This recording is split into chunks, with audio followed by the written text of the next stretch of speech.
നമ്മുടെ യോഹന്നാന്റെ സുവിശേഷം 15:2 പോയിന്റ് എന്താ പറയണത്? ഈ ഫലത്തെക്കുറിച്ചാണ് പറയണത്.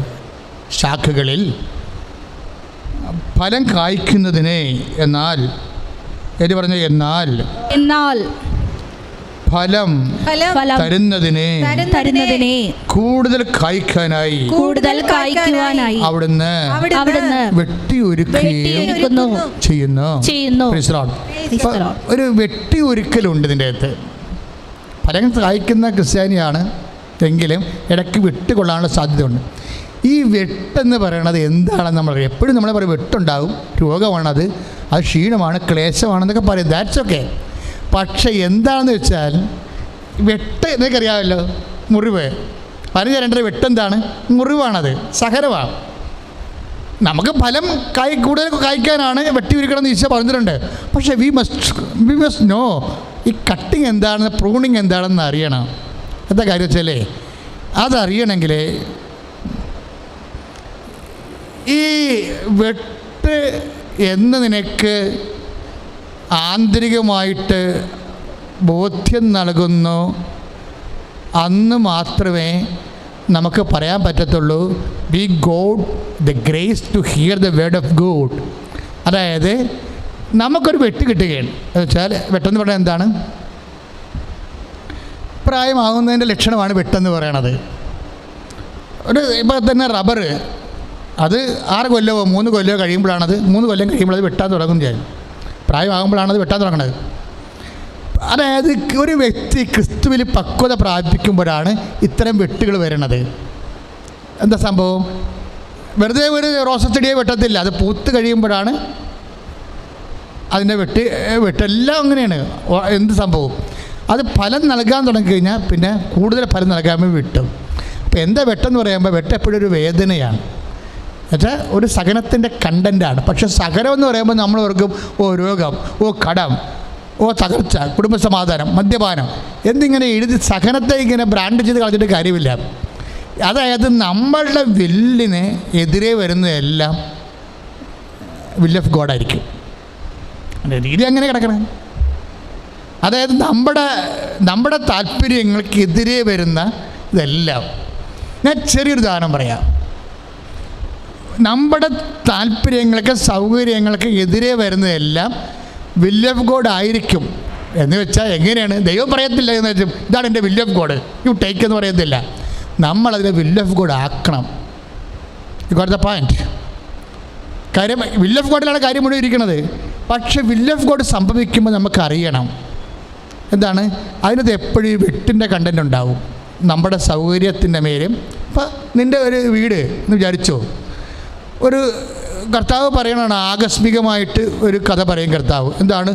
ഒരു അർദ്ധരാത്രി ഒരു സ്നേഹിതൻ്റെ വീട്ടിലെ ഒരാൾ വിരുന്നിന് വന്നു. അതാണ് വെട്ടെന്ന് പറയണത്. എന്താ സംഭവം? ഇതിനകത്ത് 3-4 വെട്ടുണ്ട്. അർദ്ധരാത്രി വരുന്നു, അപ്പോൾ തന്നെ നമ്മുടെ ഉറക്കം കെടുത്തു എന്ന കാര്യം ഒരു വെട്ടായി. ഇപ്പം കഴിഞ്ഞ ദിവസങ്ങളിൽ എൻ്റെ പ്രിയപ്പെട്ട ഗായിക പ്രാർത്ഥിക്കുന്ന അമ്പിളി പറഞ്ഞ് എൻ്റെ കൊച്ചിനെയും കൊണ്ട് ഞാൻ ആശുപത്രിയിലാണ്. ഒരു വെട്ടാണ്, അതൊരു വെട്ടാണ്. രാത്രി അവർ പോയിട്ട് വെളുപ്പിന് 5 മണിക്കാണ് വന്നത്. അതാണ് നമ്മളുടെ ഉറക്കത്തിൻ്റെ മേലൊരു വെട്ടാണ്. ഈ വെട്ട് എൻ്റെ മകനല്ലേ എന്ന് നമ്മൾ സഹിക്കാം. പക്ഷേ ഈ വെട്ട് കർത്താവ് നമ്മുടെ സൗകര്യത്തിൻ്റെ മേൽ തന്നിരിക്കുന്നൊരു വെട്ടാണെങ്കിൽ ഇതിലൊരു ഫലമുണ്ടെന്ന് പരിശുദ്ധാത്മാവ് നമ്മളോട് പറയും. അപ്പോൾ നമ്മൾ എന്ത് ചെയ്യും? കർത്താവേ, ഈ അസൗകര്യം നിൻ്റെ കുരിശിൻ്റെ കൂടെ ഞാൻ കൂട്ടിവെക്കുന്നു. അപ്പോഴാണ് നമ്മൾ ഐക്യപ്പെടുന്നത്, കർത്താവുമായിട്ട് ഐക്യപ്പെടുന്നത്. ഇതുപോലെ കർത്താവിൻ്റെ കഥയിൽ വെട്ട് ഒത്തിരി ഉണ്ട്. കാര്യം അർദ്ധരാത്രി വരുന്ന ആളില്ലേ, ആ വചനം നമുക്ക് വായിക്കാം. ആ അർദ്ധരാത്രി വരുന്ന ആൾ ഒരു വീട്ടുകാരൻ്റെ വസതിയിലേക്ക് ഒരു കൂട്ടുകാരൻ വരികയാണ് സംഭവമാണ്. ഇതിനകത്ത് എത്ര വെട്ടാണ് വരണത്? ആദ്യം ഈ വന്നിട്ട് ഈ കൂട്ടുകാരിയുടെ തന്നെ വെട്ടു. കാര്യം എന്താണ്? ഇവിടെ മനുഷ്യ തനിക്ക് കണ്ണും പോലെ ഉള്ളപ്പോൾ വരാൻ പാടില്ലേ എന്ന് ചോദിക്കത്തില്ല, മനസ്സിൽ തോന്നും. അതാണ് ആദ്യത്തെ വെട്ട്. കാര്യം അർദ്ധരാത്രിയാണ് ഇവൻ വരണത്. അപ്പോൾ അത് കഴിയുമ്പോൾ എന്ത് പറ്റും? ഇവിടെ അയാൾ വൈഫിനോട് ചോദിക്കും, ഇയാൾക്ക് കൊടുക്കാൻ വല്ലതും ഉണ്ടോ എന്ന് ചോദിക്കും. അപ്പോൾ വൈഫ് കൈമലർത്തും. അതും ഒരു വെട്ടാണ്. എന്താ കാര്യം? എടി പോത്തെ വല്ലതുമൊക്കെ ഉണ്ടാക്കി വെക്കണ്ടേ? ഒരാളെ നമ്മുടെ വീട്ടിൽ വന്ന് കയറിയാൽ വെറുതെ അപമാനപ്പെടാൻ പറ്റുമോ? ഭർത്താവും ഭാര്യയുമായിട്ട് കോർക്കാൻ ഒരവസരം, അതും ഒരു വെട്ടാണ്. വെട്ട് തന്നെ വഴി കണ്ടില്ലേ ഈ വെട്ട്? ഇനി ഇയാളെന്ത് ചെയ്യും?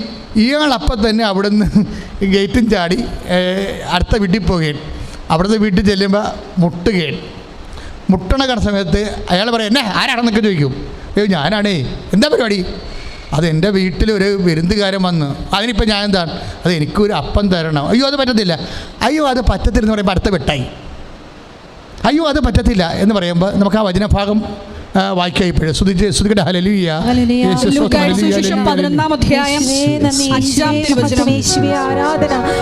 അവൻ അവരോട് പറഞ്ഞു, നിങ്ങളിൽ ഒരുവന് ഒരു സ്നേഹിതനുണ്ടെന്നിരിക്കട്ടെ. അർദ്ധരാത്രി അവൻ്റെ അടുത്ത് ചെന്ന് അവൻ പറയുന്നു, സ്നേഹിത, എനിക്ക് 3 അപ്പം വായ്പ തരിക. ഒരു സ്നേഹിതൻ യാത്രാമധ്യേ എൻ്റെ അടുക്കൽ വന്നിരിക്കുന്നു, അവന് കൊടുക്കാൻ എനിക്കൊന്നുമില്ല. അപ്പോൾ അവൻ്റെ സ്നേഹിതൻ അകത്തുനിന്ന് മറുപടി പറയുന്നു, എന്നെ ഉപദ്രവിക്കരുത്, കതകടച്ചു കഴിഞ്ഞു, എൻ്റെ കുഞ്ഞുങ്ങളും എൻ്റെ കൂടെ കിടക്കയിലാണ്, എഴുന്നേറ്റ് നിനക്ക് ഒന്നും തരാൻ സാധിക്കുകയില്ല. ഞാൻ നിങ്ങളോട് പറയുന്നു, അവൻ സ്നേഹിതനാണ് എന്നതിൻ്റെ പേരിൽ അവന് ഒന്നും കൊടുക്കുകയില്ലെങ്കിൽ തന്നെ നിർബന്ധം നിമിത്തം എഴുന്നേറ്റ് അവന് വേണ്ടത് നൽകും. ഇതിനകത്ത് വരുന്ന വിഷയം കണ്ടില്ലേ? വിശുദ്ധ ലൂക്കായുടെ സുവിശേഷം 11-ാം അധ്യായത്തിലാണ്.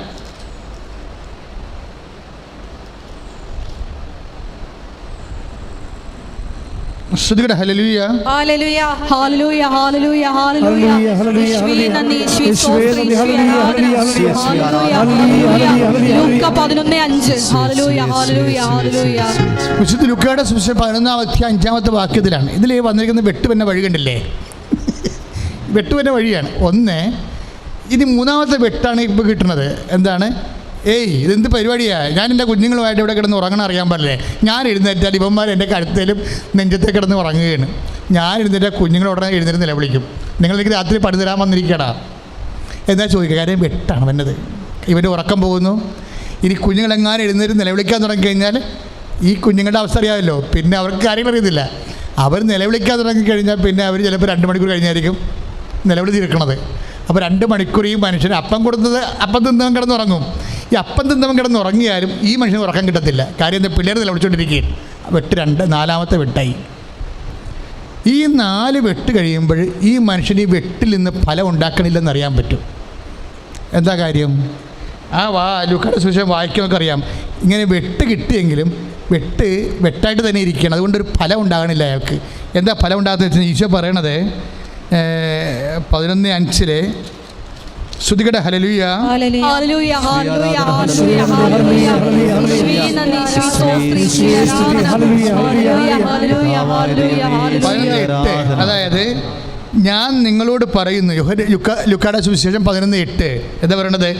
ഞാൻ നിങ്ങളോട് പറയുന്നു, അവൻ സ്നേഹിതനാണ് എന്നതിൻ്റെ പേരിൽ അവനൊന്നും കൊടുക്കുകയില്ലെങ്കിൽ തന്നെ നിർബന്ധം നിമിത്തം എഴുന്നേറ്റ് പ്രാഗിക്കൊണ്ട് കൊടുക്കുമെന്ന്. ഇവിടെയാണ് പ്രശ്നം. ഈ വെട്ടിൽ നിന്ന് ഫലം ഉണ്ടാക്കാൻ അയാൾക്ക് പറ്റില്ല. അയാൾ എന്താ ചെയ്യേണ്ടിയിരുന്നത്? അയാൾക്ക് 2 വെട്ടാണ് കിട്ടിയിരിക്കുന്നത്. ഒന്ന്, അയാളുടെ ഉറക്കം പോയി. 2-ാമത്തത് കുഞ്ഞുങ്ങളുടെ ഉറക്കം പോയി. ഈ 2 വെട്ട് കിട്ടിയപ്പോഴും ഈ മനുഷ്യൻ വാദിക്കുന്നു പോണില്ല. ഉടനെ അപ്പം എടുത്ത് ആന്നാ പോ എന്നും പറഞ്ഞുകൊണ്ട് അവൻ്റെ മുഖത്ത് നോക്കാതെ ഇത് കൊടുത്ത് ഈ വെട്ടിൽ നിന്ന് ആൾക്കാർക്ക് വെട്ട് ആവശ്യത്തിന് കിട്ടുന്നുണ്ട്, ഫലം ഉണ്ടാക്കണില്ല. ഇന്നത്തെ ഉടമ്പടിയുടെ നമ്മുടെ ചിന്ത ഇതാണ്. ആവശ്യത്തിന് വെട്ട് കിട്ടുന്നുണ്ട്, പക്ഷേ വെട്ടിൽ നിന്ന് ഫലം ഉണ്ടാക്കുന്നില്ല. കാര്യം എന്താണ്? അവർ കർത്താവിൻ്റെ കൂടെ ഒട്ടി നിൽക്കുന്നില്ല. സ്നേഹിതനാണെന്ന് കരുതിയല്ലെങ്കിലും നിർബന്ധ നിമിത്തം കൊടുക്കുകയും, അതായത് മനസ്സോടെ കൊടുക്കുന്നു. മനസ്സോടുകൂടി കൊടുക്കാനാണ് പറയണത് ഈശോ. വെട്ട് കിട്ടുമ്പോൾ മനസ്സോടുകൂടി കൊടുക്കണം. 4 വെട്ടാണ് കിട്ടിയിരിക്കുന്നത്. ആ വീട്ടുടമസ്ഥന് ഒരു വെട്ട് കിട്ടി, പക്ഷേ ആ വെട്ട് അർദ്ധരാത്രി അയാൾ കയറി വന്നതാണ്. 2-ാമത്തെ വെട്ട് ഇയാളുടെ അപമാനം മേടിച്ചതാണ്. അപ്പം കൊടുത്തതിന് വെട്ട് കിട്ടി. എന്താണ്? അവൻ്റെ ഉറക്കം പോയി. 2-ാമത്തത് അവൻ്റെ കുഞ്ഞുങ്ങൾ നിലവിളിക്കാൻ തുടങ്ങി ബഹളം ഉണ്ടാക്കി, അതുങ്ങളുടെ ഉറക്കം പോയി. 4 വെട്ട് ഇതിനകത്തുണ്ട്. പക്ഷേ ഇതിനകത്ത് പരാജയപ്പെട്ടിരിക്കുന്ന അപ്പം കൊടുത്തവനാണ്. അപ്പം കൊടുക്കുകയും ചെയ്ത് അത് നമുക്ക് അതിൽ നിന്നൊരു വരുമാനം ഉണ്ടായില്ല.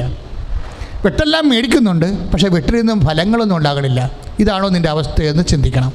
നീ ഒത്തിരിയേറെ സഹിക്കുന്നുണ്ട്, ദാറ്റ്സ് ഓക്കെ. കാരണം നിൻ്റെ മനസ്സിന് ബൈബിളിലെ രീതി അനുസരിച്ചിട്ട് നമ്മുടെ മനസ്സിന് ഇഷ്ടപ്പെടാത്തതെല്ലാം വിൽ ഓഫ് ഗോഡ് ആക്കാനുള്ള ഒരു സമർപ്പണം. അതാണ് ശരിക്കും പറഞ്ഞാൽ ഫലം ഉണ്ടാക്കി നിന്നെ വളർത്തി ദൈവത്തിൽ അടുപ്പിൽ നിർത്തുന്നത്. ഞാനൊരു കാര്യം ചോദിക്കട്ടെ, രസകരമായ ഒരു വചനമാണ്. ഇന്നെൻ്റെ വെളുപ്പിന് എൻ്റെ പ്രാർത്ഥനയിൽ വന്നതാണ്, ഒരിക്കലും അങ്ങനെ വന്നിട്ടില്ല. അതായത് ഈ ശ്രവണാഭിഷേകം എന്നും പറഞ്ഞൊരു സംഭവമുണ്ട്. എന്ന് വെച്ച് കഴിഞ്ഞാൽ കർത്താവിൻ്റെ വചനം കർത്താവ് ആഗ്രഹിക്കുന്ന പോലെ സിറ്റുവേഷനിലായിട്ട് മനസ്സിലാക്കാൻ. ഇപ്പോൾ ഒരു വചനം തന്നെ കർത്താവ് 4000 കൊല്ലം മുമ്പ് എഴുതിയതാണ്.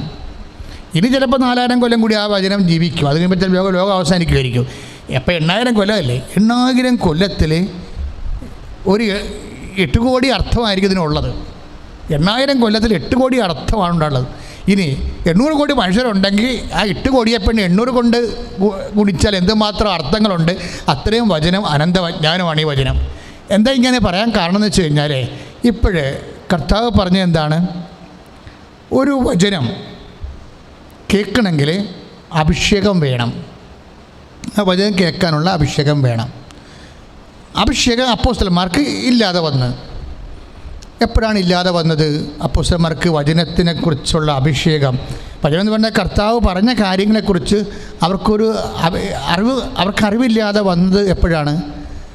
നമ്മൾ 16 ശരിക്കും 16, 11 വായിക്കത്തില്ലേ? മത്തായിയുടെ സുവിശേഷം വായിക്കുമ്പോൾ സ്തുതിക്കട്ടെ ഹല്ലേലൂയ ഹല്ലേലൂയ ഹല്ലേലൂയ ഹല്ലേലൂയ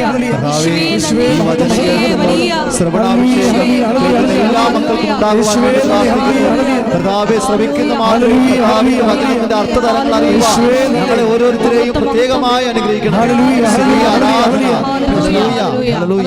മത്തായിയുടെ സുവിശേഷം, വിശുദ്ധ മത്തായി ശ്ലീഹായുടെ സുവിശേഷം 16-ാം അധ്യായം നമ്മൾ 21, 22 വചനങ്ങൾ വായിക്കുമ്പോൾ ഈ ശ്രവണാഭിഷേകം എന്താണെന്ന് മനസ്സിലാവും. ഇതെല്ലായിടത്തും ഇങ്ങനെ റൺ ചെയ്യുന്നതുകൊണ്ടാണ് ഇത് സീരിയസ് ആയിട്ട് ഞാൻ പറയണത് നിങ്ങളോട്. അതായത് അപ്പോൾ മുതൽ യേശു ജെറുസലേമിലേക്ക് പോകേണ്ടിയിരിക്കുന്നുവെന്ന ശ്രേഷ്ഠന്മാരിൽ നിന്നും പ്രധാന പുരോഹിതന്മാരിൽ നിന്നും നിയമജ്ഞരിൽ നിന്നും വളരെയേറെ സഹിക്കേണ്ടി വരുമെന്നും അവൻ വധിക്കപ്പെടുമെന്നും എന്നാൽ 3-ാം ദിവസം ഉയർത്തെഴുന്നേൽക്കുമെന്നും ശിഷ്യന്മാരെ അറിയിച്ചു തുടങ്ങി. പീഡാനുഭവ പ്രവചനമാണ്. ഇതാണ് കർത്താവിന് സഹനം വരുമെന്നാണ് അറിയിക്കുന്നത്. പത്രോസ് വളരെ പ്രാക്ടിക്കൽ മൈൻഡഡാണ്. പുള്ളിക്ക് ഉടനെ കാര്യങ്ങൾ പിടികിട്ടി. എന്താണ്? കർത്താവിന് സഹനം വരുമെന്നേ പറഞ്ഞിട്ടുള്ളൂ. പക്ഷേ അവന്മാർ ചിന്തിച്ചത് എന്താണ്?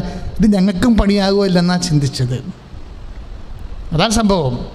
ഇപ്പം ഇത് കണ്ടില്ലേ, ഒരാൾക്കായിട്ട് സഹനം വരത്തിലൊരിക്കലും. ഇപ്പം ഒരു വീട്ടിൽ വിരുന്നുകാരൻ വന്നു, അത് ആർക്ക് പണിയായി മാറി? അടുത്ത വീട്ടുകാരന് പണിയായി മാറി. വെട്ടുവരുന്ന വഴി അതാണ്. കർത്താവിന് സഹനം വരണതിനെക്കുറിച്ച് നമ്മൾ ജെറുസലേമിലേക്ക് പോവുകയാണ്. അവിടെ പ്രധാന ആചാര്യന്മാരുടെ കൈകളിൽ താൻ ഏൽപ്പിക്കപ്പെടും, അവരുടെ പീഡിപ്പിക്കും, വധിക്കും എന്നൊക്കെ പറയുമ്പോൾ കർത്താവിൻ്റെ സഹനങ്ങളെ അവിടെ വെച്ച് എനിക്ക് വളരെ സഹിക്കേണ്ടി വരും എന്നാണ് പറയണത്.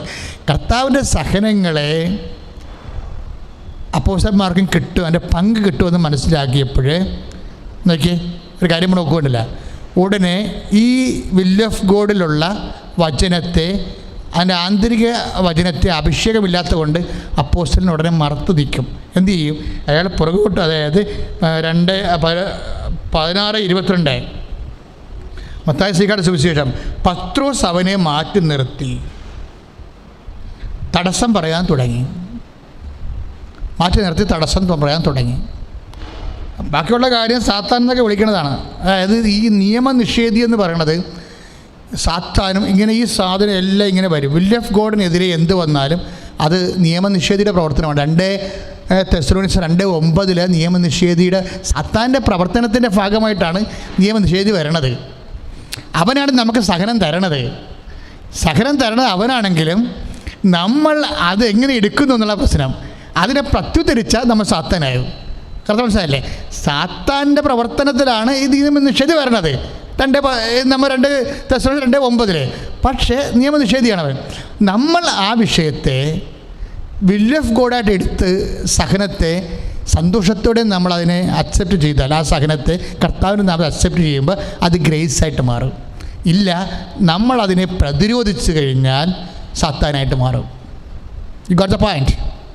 ഒരേ സമയം തന്നെ ഒരൊറ്റ ആക്ഷനിലാണ്, ഒരൊറ്റ സംഭവത്തിൻ്റെ ആക്ഷനിൽ ഒന്നെങ്കിൽ നമ്മൾ സാത്താൻ്റെ അനുകൂലിയായിട്ട് മാറും, അല്ലെങ്കിൽ ദൈവത്തിൻ്റെ പൈതലായിട്ട് മാറും. അതുകൊണ്ട് സാത്താനോട് ഈശോ പറഞ്ഞു, സാത്താനെ നീ എൻ്റെ മുമ്പിൽ നിന്ന് മാറുക. എന്താണ്? നീ ദൈവിക കാര്യങ്ങളല്ല അന്വേഷിക്കണത്. നീ ദൈവിക കാര്യങ്ങളല്ല അന്വേഷിക്കണത് എന്ന് വെച്ചാൽ എന്താണ്? സഹനത്തിലൊരു ദൈവിക കാര്യമുണ്ടെന്നാണ് പറയണത്. നമ്മൾ ദൈവത്തിൻ്റെ, അതായത് ഇത് വരുന്ന സഹനത്തിൻ്റെ കണ്ടൻറ്റില്ലേ ഒരു ദൈവിക കാര്യമുണ്ട് എന്ന് നീ വിശ്വസിച്ചാൽ വചനം ശ്രവിക്കാനുള്ള അഭിഷേകമായി. You got the point. വചനം ശ്രവിക്കാനുള്ള അഭിഷേകം അങ്ങനെ വരണത്. അപ്പോൾ ഈശോ മനസ്സിലായി, കർത്താവേ അപ്പാ എൻ്റെ വചനത്തിലുള്ള ദൈവികമായ കാര്യം എൻ്റെ ശിഷ്യന്മാർക്ക് മനസ്സിലായില്ലല്ലോ, വാട്ട് ടു ഡു എന്ന് ചോദിച്ചപ്പോൾ അപ്പായി പറഞ്ഞ കുഴപ്പമില്ല, ആ താബോറിലോട്ട് ഇവന്മാരെല്ലാം കൊണ്ടുവന്നോളാൻ പറഞ്ഞ്. അങ്ങനെ താബോറിൽ കൊണ്ടുവന്നപ്പോൾ അപ്പം പറയുന്ന വാക്കുകളുണ്ട്. എന്താണ്? അത് ശ്രവണാഭിഷേകം കൊടുക്കുന്നതാണ്. അത് 17 വചനത്തിലുണ്ട്. 17:5 അതായത് താബോറിൽ വെച്ച് ഈശോൻ്റെ വിശ്വരൂപം കാണുമ്പോഴേ പിതാവിൻ്റെ അക്രഡിഷൻ കിട്ടും. കാര്യം വിൽ ഓഫ് ഗോഡിന് എപ്പോഴും പിതാവിൻ്റെ അക്രഡിഷൻ ഉണ്ടാവും. നമ്മളത് ദൈവനാമത്തിൽ എടുക്കുകയാണെങ്കിൽ, ദൈവനാമത്തിൽ ഒരു സഹനത്തെ എടുക്കുമ്പോഴാണ് അത് വിൽ ഓഫ് ഗോഡ് ആകണത്. വിൽ ഓഫ് ഗോഡ് ആകാൻ, ദൈവത്തിൻ്റെ ഹിതമാകാൻ നമ്മൾക്ക് ഇഷ്ടമില്ലാത്തൊരു വിഷയത്തെ ദൈവനാമത്തിൽ എടുത്താൽ അത് വിൽ ഓഫ് ഗോഡ് ആകും. എന്നുവെച്ചാൽ വിൽ ഓഫ് ഗോഡ് ആണെന്നല്ല, വിൽ ഓഫ് ഗോഡിൻ്റെ ഫലം ചെയ്യും. You got the point. നിങ്ങളതിനെ തെറ്റിദ്ധരിക്കരുത്. അതായത് ഒരു വിഷയം നമുക്കിഷ്ടമില്ല. ഇപ്പോൾ എൻ്റെ ട്രാൻസ്ഫർ തന്നെ എനിക്കിഷ്ടമില്ലാത്ത എത്ര ട്രാൻസ്ഫർ എനിക്ക് കിട്ടി. ഞാനതെല്ലാം വിൽ ഓഫ് ഗോഡായിട്ട് കർത്താവിൻ്റെ നാമത്തിൽ എടുത്തു. എനിക്കെല്ലാം വിൽ ഓഫ് ഗോഡിൻ്റെ ഫലം ചെയ്തു. എൻ്റെ കൃപയ്ക്ക് മേൽ കൃപ വർദ്ധിപ്പിച്ചു. എൻ്റെ മക്കളെ, കൃപയ്ക്ക് മേൽ കൃപയുണ്ട്. കൃപയെ മാത്രമല്ല നമുക്ക് പ്രശ്നമില്ല. യോഹന്നാൻ 1:16 അവൻ്റെ നാമത്തിൽ വിശ്വസിക്കുന്നവർക്കെല്ലാം ഏറ്റു പറഞ്ഞേ, അവന്റെ നാമത്തിൽ വിശ്വസിക്കുന്നവർക്കെല്ലാം കൃപയ്ക്ക് മേൽ കൃപ ലഭിച്ചിരിക്കുന്നു. ഗ്രേസ് അപ്പോൺ ഗ്രേസ് ആണ് വിഷയം. അതായത് ഗ്രേസ് മാത്രമേ നമുക്ക് അലോട്ട്മെൻ്റ് ഉണ്ടെങ്കിൽ പ്രശ്നമില്ല. പക്ഷേ യേശുക്രിസ്തു ക്രൂശിക്കപ്പെട്ട് അതിന് പാപത്തിന് പരിഹാരം ചെയ്ത കാരണം അവൻ്റെ നാമത്തിലാണ് നമ്മൾ വിശ്വസിക്കുന്നത് പറയുമ്പോൾ അവൻ എൻ്റെ പാപത്തിന് പകരമായി അവൻ മരിച്ചു, അവൻ എൻ്റെ പാപത്തിന് പകരമായി അവൻ ശിക്ഷിക്കപ്പെട്ടു, അവൻ സഹനമേറ്റു, അവൻ എൻ്റെ പാപത്തിന് പരിഹാരമായിട്ട് അവൻ ഉയർത്തെഴുന്നേറ്റു. അവൻ്റെ നാമത്തിൽ വിശ്വസിക്കുന്നവർക്ക് എന്ത് പറ്റാം? അവൻ്റെ നാമത്തെ വിശ്വസിക്കുന്ന വെച്ചാൽ എന്താ എൻ്റെ അർത്ഥം? അവൻ്റെ സഹനം അവൻ്റെ നാമത്തെ ഏറ്റെടുക്കുക എന്നതിൻ്റെ അർത്ഥം. ഇങ്ങനത്തെ പോയിന്റ് അല്ല, വെറുതെ വിശ്വാസ പ്രവർത്തനത്തിൻ്റെ കാര്യമില്ല. ഇവിടെ ഒരു വിഷയം വരുമ്പോൾ അവൻ്റെ നാമത്തിൽ എടുക്കണം. അത് ഭാര്യ ഉണ്ടാക്കിയാലും ഭർത്താവ് ഉണ്ടാക്കിയാലും അയൽവാസികൾ ഉണ്ടാക്കിയാലും നമ്മളത് കർത്താവിൻ്റെ നാമത്തിൽ എടുക്കുമ്പോൾ നമുക്കത് വിൽ ഓഫ് ഗോഡിൻ്റെ ഫലം ചെയ്യും. കാര്യം എവിടെ wherever there is suffering we can make it as A will of God and we attain grace. എവിടെയെങ്കിലും ഒരു സഫറിങ് ഉണ്ടോ, അത് നമുക്കിഷ്ടമില്ലാത്ത ഒരു വിഷയത്തിലാണോ, ഇഷ്ടമില്ലാത്ത വ്യക്തികളിൽ നിന്നാണോ, when we take in the name of Jesus Christ, കർത്താവിൻ്റെ നാമം നമ്മൾ എടുക്കുകയാണെങ്കിൽ we will get the grace, the fruits of grace. കൃപയുടെ ഫലങ്ങൾ നമുക്ക് കിട്ടും. അതായത് സഹനം വരുമ്പോൾ അത് പ്രത്യേകിച്ച് നമുക്ക് താല്പര്യമില്ലാത്ത വിഷയങ്ങളിലും വ്യക്തികളിലും നമ്മൾ ഇടപെടേണ്ടി വരുമ്പോൾ നോട്ട് ദ പോയിൻറ്റ്. എന്ത് ചെയ്യണം നിങ്ങൾ? അതിലൊരു വിൽ ഓഫ് ഗോഡിൻ്റെ സാധ്യതയുണ്ട്. അത് ഞാൻ ദൈവത്തിൻ്റെ നാമത്തിൽ എടുക്കുന്നു എന്ന് പറയണം. കാര്യം എന്താ? അതായത് എപ്പോഴും നമുക്കറിയാമല്ലോ, ഇപ്പോൾ എന്താ പറയണത്, ഈ എമ്മാവൂസിലേക്ക് പോയ ശിഷ്യന്മാരല്ലേ, എമ്മാവൂസിലേക്ക് പോയ ശിഷ്യന്മാർ ആദ്യം കർത്താവ് എന്ത് ചെയ്യുക? അവർ സഹനത്തിൽ നിന്ന് ഓടിപ്പോവുകയും അല്ലേ, യേശുക്രിസ്തുവിനെ ക്രൂശിക്കപ്പെട്ടു, ഇനി വരാൻ പോകുന്ന സഹനമാണെന്ന് വിചാരിച്ചുകൊണ്ട് ഇവർ സഹനത്തിൽ നിന്ന് ഓടിപ്പോവുകയും യേശുവിനെ പുറകെ ചെന്നിട്ട് ഇതൊന്നും പേടിക്കേണ്ട കാര്യമൊന്നുമില്ല മക്കളെ, ഇത് ഇങ്ങനെ രീതിയിൽ എടുത്താൽ മതിയെന്നും പറഞ്ഞുകൊണ്ട് പുറകെ ചെല്ലും. സഹനമല്ല പ്രശ്നം, സഹനത്തെ എടുക്കുന്ന രീതിയാണെന്നാണ് എമ്മാവൂസ് പഠിപ്പിക്കുന്ന പാഠം. അപ്പോൾ കർത്താവിൻ്റെ പുറകെ ചെല്ലും, പറഞ്ഞു മക്കളെ സഹനമല്ല കുറിച്ച് പറഞ്ഞത്, ഞാൻ കുറിച്ച് പറയുമ്പോൾ കഴിഞ്ഞാൽ ഞാൻ നിൽക്കുന്നത് സഹനം കുറിച്ച് പറഞ്ഞതെന്നല്ല പ്രശ്നം, സഹനത്തെ എടുക്കുന്ന രീതിയാണ് പ്രശ്നമെന്ന് പറഞ്ഞു. എന്നിട്ട് എന്ത് ചെയ്ത് ഈ സഹനത്തെ എടുക്കുന്ന ടെക്നോളജി അവർക്ക് പറഞ്ഞു കൊടുക്കും, എങ്ങനെ സഹനത്തെ എടുക്കണം. എന്നിട്ട് അതിന് വചനം എന്താ പറയണത്? 24-26 ലുക്കാൻ്റെ സുവിശേഷം. ദൈവവചനം ഗ്രഹിക്കാൻ വേണ്ടി ഹി ഓപ്പൺസ് ദ ഹാർട്ട്. അതാ ഭയങ്കര വചനമാണത്. ഇത് നമ്മൾ 90 കൊല്ലം ഇവിടെ ക്രിസ്ത്യാനിയായിട്ട് ജീവിച്ചെങ്കിലും കർത്താവിൻ്റെ വചനം ഗ്രഹിക്കാൻ വേണ്ടി മാത്രം നമ്മുടെ ഹാർട്ട് ഓപ്പൺ ചെയ്തില്ലെങ്കിൽ വെറുതെ കെട്ടി യൂദാസിനെ പോലെ കെട്ടിത്തുങ്ങി ചാകണം നല്ലത്. കാര്യം അവന് പറ്റിയ അബദ്ധം അതാണല്ലോ. ഈ 11 പേരെക്കാൾ അവന് പറ്റിയ അബദ്ധം എന്താണ്? ദൈവവചനം സ്വീകരിക്കാനുള്ള ഹാർട്ട് തുറവിയില്ലാതെ വന്നതാണ്. അതാണ് യൂദാസിനെ പറ്റിയ അബദ്ധം. യൂദാസ് ആത്മഹത്യ ചെയ്യാനുണ്ടായിരുന്ന കാരണം അതാണ്. ദൈവവചനം എത്രയോ പ്രാവശ്യം പറഞ്ഞു, പക്ഷേ അവൻ്റെ ഹാർട്ടെല്ലാം ഷഡ് ചെയ്ത് വെച്ചിരിക്കുകയായിരുന്നു. ഇപ്പം എന്താ ചെയ്ത്? മരിച്ചുയർത്തെഴുന്നേറ്റതിന് ശേഷം ശിഷ്യന്മാരുടെ പുറകെ പോകും. പുറകെ പോയിട്ട് പറഞ്ഞു, മക്കളെ കുരിശല്ല പ്രശ്നം, പിലാത്തോസല്ല പ്രശ്നം, മക്കളെ കാൽവരിയല്ല പ്രശ്നം, അതെടുക്കണ രീതിയാണ് പ്രശ്നം. ഐ വിൽ ടീച്ച് യു, ഞാൻ നിന്നെ അത് പഠിപ്പിക്കാം. എന്നിട്ട് എന്ത് ചെയ്ത്? പഠിപ്പിക്കാൻ വേണ്ടി ആദ്യം ചെയ്തത് എന്താണ്? ദൈവവചനം, സഹനത്തിൻ്റെ വചനം മനസ്സിലാക്കാൻ വേണ്ടി ഹൃദയത്തെ തുറന്നു കൊടുത്തു. എൻ്റെ മക്കളെ ഒന്ന് പ്രാർത്ഥിച്ചേ.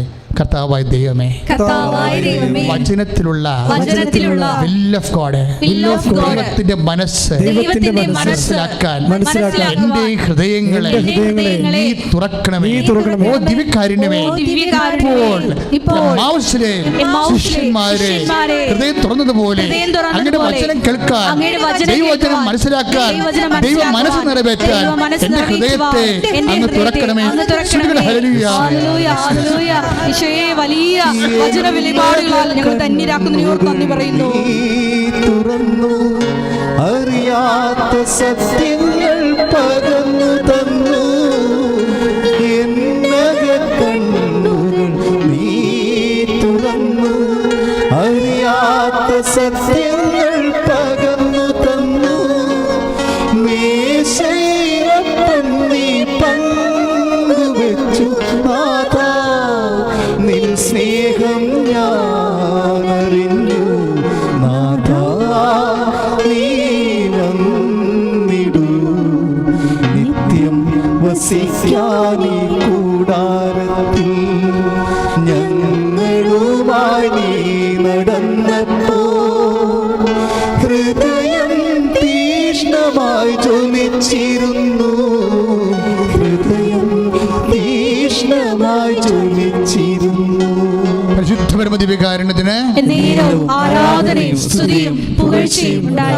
മകൾ ഒരു വചനം എനിക്ക് തെറ്റിപ്പോയായിരുന്നു, പെട്ടെന്ന് മനസ്സിൽ വന്നപ്പോൾ പറഞ്ഞു പോയതാണ്, സോറി ക്ഷമിക്കണം. അതായത് ലൂക്ക 24:46 ആ വചനം ഉള്ളത്. അവൻ പറഞ്ഞു, ഇങ്ങനെ എഴുതപ്പെട്ടിരിക്കുന്നു, അതായത് 45 ഓപ്പൺ ദ ഹാർട്ട്. ലൂക്ക 24:45 വിശുദ്ധ ലിഖിതങ്ങളെ ഗ്രഹിക്കാൻ തക്കവിധം അവരുടെ മനസ്സ് അവൻ തുറന്നു. അതുതന്നെയാണ് അവിടെ തുടങ്ങിയത്. എവിടെ? നമ്മൾ താബോർ മലയിൽ സംഭവിച്ചത് തന്നെയാണ്. സഹനത്തെക്കുറിച്ച് പറഞ്ഞപ്പോൾ അപ്പോസ്തലന്മാർ മറുതലിച്ചു. കാര്യം സഹനത്തിലുള്ള will of God മനസ്സിലാക്കാനുള്ള ഹൃദയ തുറവി അവർക്കില്ലായിരുന്നു. അതുതന്നെയാണ് എമ്മാവൂസിലൊക്കെ ശിഷ്യന്മാർക്ക് സംഭവിച്ചിരിക്കുന്നത്.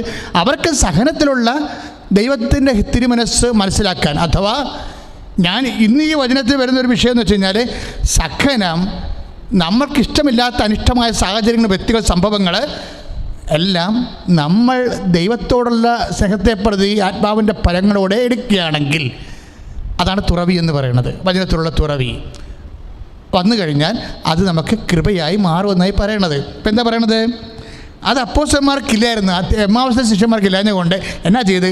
അവൻ ചെന്ന് പറഞ്ഞു, മക്കളെ കാൽവരിയല്ല പ്രശ്നം, കുരിശല്ല പ്രശ്നം, മുൾക്കിരീടമല്ല പ്രശ്നം, തിരുവിലാല മുറിവല്ല പ്രശ്നം, ഇത് എടുക്കുന്ന സമീപിക്കുന്ന രീതിയാണ്. അതെന്ത് ചെയ്യണം?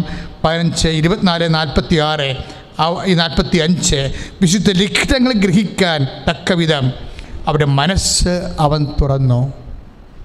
അതാണ് താബോറിൽ സംഭവിച്ചത്. വിശുദ്ധ ലിഖിതൻ, ഇവൻ എൻ്റെ പ്രിയപുത്രനാകുന്നു, ഇവനെ ശ്രവിക്കുവിൻ. എന്താണ് ശ്രവിക്കാൻ പറയുന്ന ഒരു വചനം? ശ്രവിക്കാൻ പറയുന്നത് ആ വചനത്തിനകത്തുള്ള ദൈവഹിതം സ്വീകരിക്കാനുള്ള മാനസിക അവസ്ഥ രൂപപ്പെടുത്തിയെടുക്കാനുള്ള കൃപയ്ക്കാണ് അങ്ങനെ പറയണത്. രണ്ടിടത്തൊന്ന് ഈ താബോറിൽ 17:5 ഇവനെൻ്റെ പ്രിയപുത്രനാകുന്നു, ഇവനെ ശ്രവിക്കാൻ പറയുന്ന സഹനം ഭരണകാലത്ത്, പീഡാനുഭവ പ്രവചനം ഭരണകാലത്ത് അത് പറ്റത്തില്ല, നിനക്ക് സംഭവിക്കാതിരിക്കട്ടെ എന്ന് എതിർത്ത് പറയണത് എന്തുകൊണ്ടാണ്? നിയമനിഷേധിയാണ്. 2 Thessalonians 2:9 നിയമനിഷേധിയാണ്. നിയമനിഷേധി ഇപ്പോൾ വന്നിരിക്കുകയാണ്. ആരിലൂടെ? നിയമം എന്താണ്? നിയമം 15:10 എന്താണ്? ഞാൻ എൻ്റെ പിതാവിൻ്റെ കൽപ്പനകൾ പാലിച്ച് അവൻ്റെ സ്നേഹത്തിൽ വസിക്കുന്ന പോലെ എൻ്റെ കൽപ്പനകൾ പാലിച്ചാൽ നിങ്ങൾ എൻ്റെ സ്നേഹത്തിൽ വസിക്കും.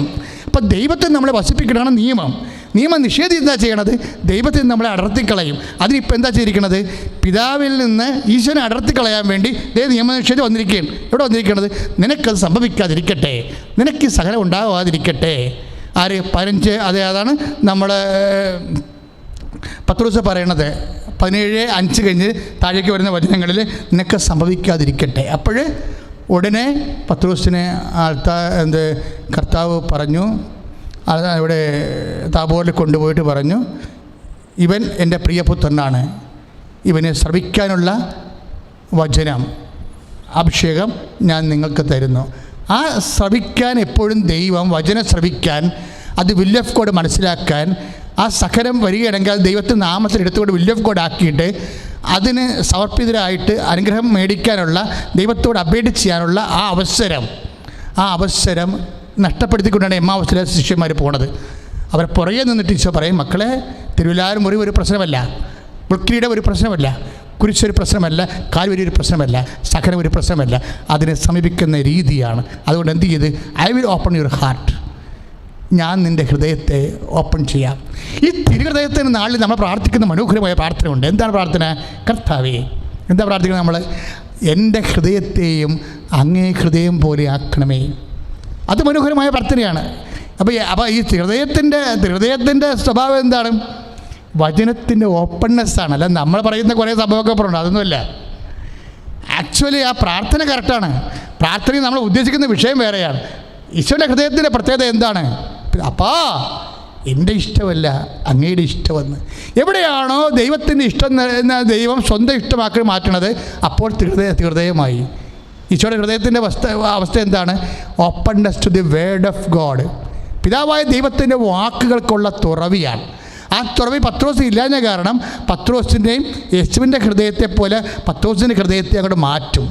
ഹൃദയശാന്തി എളിമയുള്ള ഈശോയെ എൻ്റെ ഹൃദയത്തെ അങ്ങേ ഹൃദയം പോലെ ആക്കണമെന്ന് പറയുമ്പോഴേ ശരിക്കും പറഞ്ഞാൽ ദൈവം ഉദ്ദേശിക്കുന്നത് വിൽ ഓഫ് ഗോഡ് യേശുവിനെ പോലെ സ്വീകരിക്കാൻ പത്രോസിനും അത് മനസ്സിലാക്കാനുള്ള കഴിവ് താബോറിൽ വെച്ച് നൽകുന്നുണ്ട്. 15:5 ഈ കഴിവാണ് എമ്മാവൂസ് ശിഷ്യന്മാർക്ക് കൊടുക്കുന്നത്. 24:45 ദൈവവചനം കേൾക്കുന്നതിന് അവിടെ ഹൃദയത്തെ ത്രിഹൃദയമാക്കി മാറ്റും. ആ കോപ്പൺനെസ് കിട്ടും. യേശു മനസ്സിലാക്കിയ പോലെ ദൈവത്തിൻ്റെ വചനം മനസ്സിലാക്കാൻ വേണ്ടി അവിടെ ഹൃദയത്തെ യേശു തുറക്കും. അത് മനസ്സിലാകുമ്പോൾ സഹനം ഇതെല്ലാം സഹിച്ച് മഹത്വത്തിലേക്ക് കരയേറുന്നത് ആവശ്യമായിരുന്നില്ലെന്ന് ചോദിക്കുന്നൊരു വചനമുണ്ട്. 24:26 ലുക്കാന്റെ സുവിശേഷം 24:26 മിശിഹ ഇതെല്ലാം സഹിച്ച് മഹത്വത്തിലേക്ക് കരയേറേണ്ടത് ആവശ്യമായിരുന്നില്ലേ? സകലത്തിൻ്റെ ഉള്ളിലാണ് നിൻ്റെ മഹത്വം ഇരിക്കുന്നത്. അതുകൊണ്ട് മഹത്വമാണ് വിൽ ഓഫ് ഗോഡ്, സഹനം അതിൻ്റെ മാർഗമാണെന്ന് മനസ്സിലാക്കുന്ന ഒരു തുറവിയുണ്ട്. ആ തുറവിക്ക് വേണ്ടിയാണ് ഈശോ താബോർ മലയിൽ അപ്പോസ്തലനെ പത്രോസിനെയും എമ്മാവൂസിലെ ശിഷ്യന്മാർ ക്ലെയോഫസിനെയും ഹൃദയം ഓപ്പൺ ചെയ്തിരിക്കുന്നത്. പ്രാർത്ഥിക്കുക, കർത്താവായ ദൈവമേ, പത്രോസിന്റെ ഹൃദയം തുറന്നതുപോലെ എമ്മാവൂസിലെ ശിഷ്യന്മാരുടെ ഹൃദയം തുറന്നതുപോലെ സകല സാഹചര്യങ്ങളിലെ ദൈവത്തിന്റെ മനസ്സ് കണ്ടെത്തിക്കൊണ്ട് എല്ലാം സഹിച്ച് മഹത്വത്തിലേക്ക് കരയേറേണ്ടത് ആവശ്യമാണെന്ന് തിരിച്ചറിയാനുള്ള അഭിഷേകം ഞങ്ങൾക്ക് നൽകിക്കൊണ്ട് ഞങ്ങളുടെ ഹൃദയത്തെ ഹൃദയത്തെ പോലെ ഹൃദയത്തെ പോലെ കേൾക്കുന്നതിന് ശ്രവിക്കുന്നതിന് ഫലം പുറപ്പെടുവിക്കുന്നതിന് തുറക്കണമേ.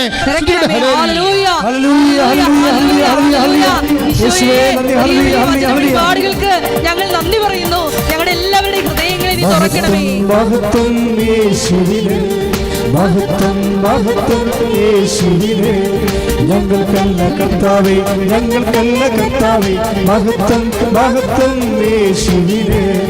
കളിമൺ പാത്രങ്ങൾ ഞങ്ങൾ, അയോഗ്യദാസരം ഞങ്ങൾ, കളിമൺ പാത്രങ്ങൾ ഞങ്ങൾ, അയോഗ്യദാസരം ഞങ്ങൾ, ബലഹീനരാകും ഞങ്ങളെ ഉയർത്തിയ യേശുവിനാണെന്നും മഹത്വം, ബലഹീനരാകും ഞങ്ങളെ ഉയർത്തിയ യേശുവിനാണെന്നും മഹത്വം, മഹത്വം മഹത്വം യേശുവിന്, മഹത്വം മഹത്വം യേശുവിന്. പരിശുദ്ധപരമദിവ്യകാരുണ്യത്തിന് ആരാധനയും സ്തുതിയും പുകഴ്ചയും ഉണ്ടായിരിക്കട്ടെ. മക്കളെ, നിങ്ങൾ രോഗമുള്ള ഇടത്തെല്ലാം നിങ്ങളുടെ കൈകൾ വെച്ച് പ്രാർത്ഥിക്കുക. അതിശക്തമായ അഭിഷേക വചനങ്ങളാൽ കർത്താവ് നമ്മളെ സ്നാനപ്പെടുത്തിയിരിക്കുന്ന ആരാധന സ്വർഗീയ നിമിഷങ്ങളാണ്. ഇപ്പോൾ അമ്മ ജീവനോടെ നമുക്ക് വേണ്ടി മധ്യസ്ഥം വഹിക്കുന്നു. ഇപ്പോൾ കർത്താവ് നിന്നെ സുഖപ്പെടുത്തുന്നു. നിൻ്റെ രോഗാതുരമായ എല്ലാ ഇടങ്ങളിലും നിൻ്റെ കൈകൾ വെക്കണം. അഭിഷിക്തൻ കർത്താവിൻ്റെ നാമത്തെ പ്രാർത്ഥിക്കാൻ പോകുന്നു. കർത്താവെ, തിരുപ്പട്ടത്തിന് അഭിഷേകം നൽകിയതിന് നന്ദി പറയുന്നു. കർത്താവെ, 35 കൊല്ലത്തെ പൗരോഹിത്യം അങ്ങയുടെ നാമത്തെ ജീവിപ്പിച്ചതിന് നന്ദി പറയുന്നു. കർത്താവെ, അതിനേക്കാൾ ഉപരി അങ്ങയുടെ അമ്മയായ പരിശുദ്ധ കന്യാമറിയത്തെ ഈ അൾത്താറയിൽ പ്രത്യക്ഷപ്പെടുത്തിക്കൊണ്ട് അങ്ങയുടെ മനസ്സറിച്ചതിന് നന്ദി പറയുന്നു. കർത്താവെ, ഇപ്പോഴും ഞങ്ങൾ അമ്മയുടെ മധ്യസ്ഥത്തിൽ അങ്ങയോട് പ്രാർത്ഥിക്കുകയാണ്. ലോകത്തിന് വ്യത്യസ്തങ്ങളായ ഭാഗങ്ങളിൽ അനേകം മക്കളെ ഈ പ്രാർത്ഥന എപ്പോഴെക്കെട്ടാലും കർത്താവെ അടിപ്പിണർ പോലെ വൈദാഖാനം പോലെ ദൈവികമായ ശക്തി അവരൊക്കെ ആവശ്യിക്കേണ്ട ശ്രദ്ധിക്കട്ടെ.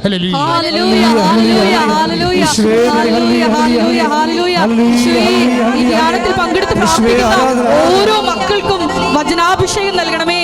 Hallelujah, hallelujah.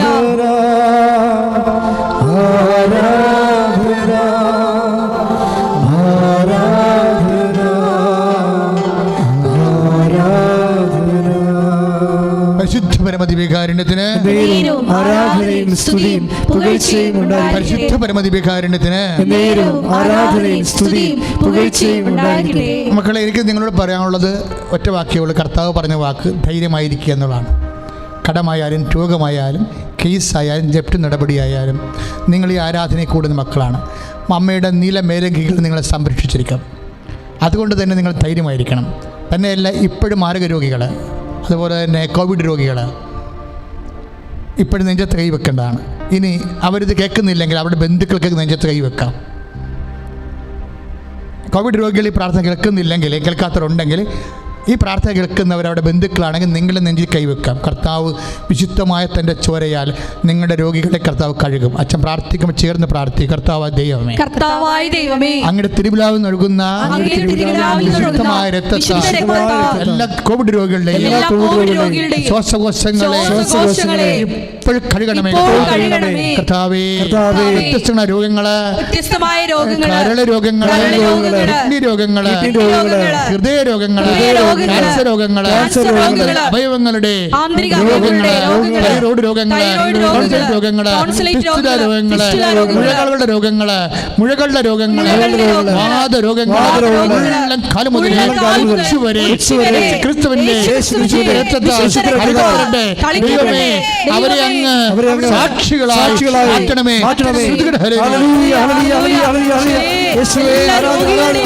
അങ്ങയുടെ മുറിവേറ്റ കരം ഇപ്പോൾ നീട്ടണമേ. ഞങ്ങളെല്ലാം തിരുരക്തത്താൽ കഴുകണമേ. തിരുക്കരത്താൽ താങ്ങി എന്നെ തിരുരക്തത്താൽ കഴുകണമേ. പെരുമഴ പോ പെയ്യട്ടെ, പെരുമഴ പോ പെയ്യട്ടെ.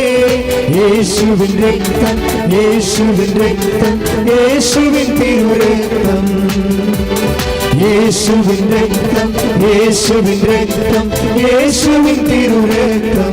പരിശുദ്ധ പരമദിവ്യകാരുണ്യത്തിന് ആരാധനയും സ്തുതിയും പുകഴ്ചയും ഉണ്ടായിരിക്കട്ടെ. മക്കളെ, ജോലിയില്ലാത്തവര്, വീട്ടിൽ സമാധാനം ഇല്ലാത്തവര്, സാമ്പത്തികമായി തകർന്നിരിക്കുന്നവർ, സാമ്പത്തിക കടമുള്ളവർ, കുടുംബജീവിതം തന്നെ വല്ലാത്ത ഒരു അകൽച്ചയിൽ കഴിയുന്ന ഭാര്യാഭർത്തകന്മാർ, കേസകപ്പെട്ടിരിക്കുന്നവർ, കേസ് കെട്ടിക്കിടക്കുന്ന രൂപത കോടതികൾ കേസ് കിടക്കുന്നവർ, പിന്നെ കോടതി കേസ്, സിവിൽ കോടതി കേസുകൾ, മറ്റു തരത്തിലുള്ള വിഷയങ്ങൾക്ക്, സ്ഥാപന സംഗമ വസ്തുക്കളെക്കുറിച്ചുള്ള തർക്കങ്ങൾ, വിഷയങ്ങൾ, സമാധാനമില്ല, ദൈവ അനുഗ്രഹം ഫീൽ ചെയ്യണില്ല, പ്രാർത്ഥന ഫീൽ ചെയ്യണില്ല, സങ്കടവും ദുഃഖവും ക്ലേശവും രോഗവും, കുടുംബത്തിലെ വല്ലാത്ത ഒരു സ്നേഹിക്കപ്പെടാത്ത അവസ്ഥകൾ, വെറുപ്പനുഭവിക്കുന്ന അവസ്ഥകളെല്ലാം ഇപ്പോൾ മാറുന്ന സമയമാണ്.